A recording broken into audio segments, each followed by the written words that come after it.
Hello and welcome. So, if you've ever tried to learn German, you know you eventually hit that big, confusing wall called grammatical gender. It just seems so random, right? So chaotic.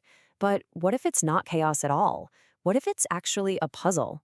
Well, today we're going to dive in and solve it together. I mean, this is the classic question, isn't it? Why on earth is a house, das Haus, neuter, but a dog, der Hund, is masculine? There's obviously no biological reason for it, so it just feels totally arbitrary. But trust me, you're gonna wanna stick with me because there really is a method to this madness. All right, so here's our game plan. First, we'll look at the puzzle itself.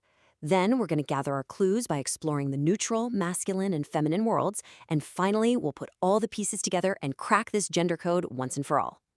Okay, let's officially kick things off with the big mystery, der, die, and das. You probably know these are the German words for the. And which one you use, well, it all comes down to the gender of the noun. Yep, that's the number one rule you can't escape. Every single noun has one of these three genders. It's not optional. To really see this in action, we're going to look at a whole bunch of German nouns that all conveniently start with the letter H. So let's start our investigation in the neutral world of das. Now, for these next few slides, don't even try to memorize them. Seriously. Just listen, look at the words, and kind of let them wash over you. We're just gathering clues right now. Okay, so here's our first set of clues from the Das world. We've got really basic things, right? Das Haus, the house, and das Holz, the wood. Oh, and notice this. We've also got words borrowed from English, like das Handy and das Hobby. Interesting. Let's keep that in mind as we look at the next batch. And the list keeps going with more everyday items. Das Heft, the notebook. Das Hemd, the shirt. We're starting to see a trend here, aren't we? A lot of these feel like simple, fundamental objects. Let's see if that pattern holds up.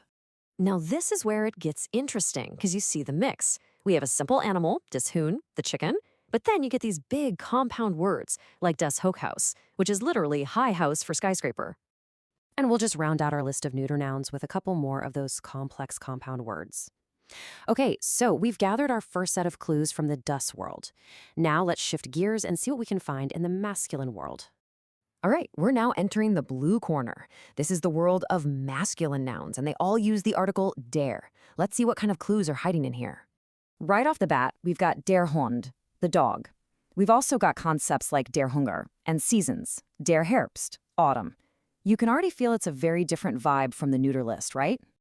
Now, look really closely at this list. You see der Held, the hero, and der Händler, the trader. Are you starting to notice a little pattern here with words that describe people or their jobs and roles? Tuck that little thought away. And here's our next set. Some are concrete things like der Hill, the hill, and then some are abstract, like der Humor. It's definitely a mixed bag. And we'll finish up the masculine list with a Handschuh, der Handschuh, which is a glove, and a Haifisch, der Haifisch. You gotta love German compound nouns, right? Okay, time for our last and final category. And now we're moving into the red zone, the world of feminine nouns, which all take the article die. And I'll give you a hint. This is where some of the biggest, most obvious clues are hiding. Let's see if we can spot them. Okay, look at this list. We've got die Hand, the hand. That's simple enough. But wait, pay very close attention to that last word. Die Heizung. See that ung ending? That, my friends, is a massive clue. Let's keep digging for clues. We've got die Hochzeit, the wedding, which ends in sight, and die Hose, which ends in a. These word endings are really important, so keep an eye on them as we move to our final list. And look, there it is again. Die Haltung, posture, and die Handlung, action. Both of them end in ong. And notice all the others ending in that letter E, like Hälfte and Hitze. The patterns, they're getting a lot clearer now, aren't they? Okay, we've gathered all our evidence, we have looked at the lists, and now it is time for the big aha moment. It's time to put all the pieces together and finally crack this gender code. So here's the absolute biggest secret. Stop trying to figure out if an object feels masculine or feminine.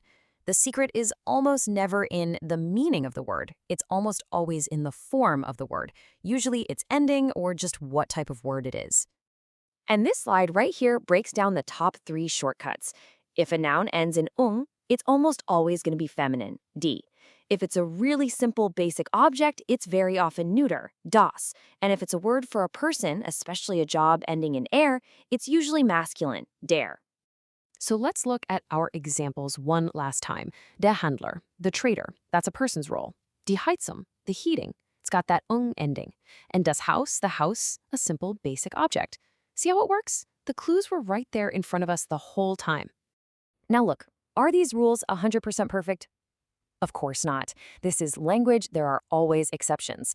But they are an incredibly powerful tool.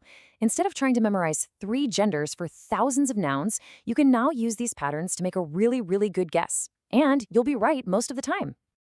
So there you have it. You've been given the key to crack the code. The next time you come across a German noun, don't just see the word, look for the clues in how it's built. Now that you know what you're looking for, what other patterns are you going to start to discover?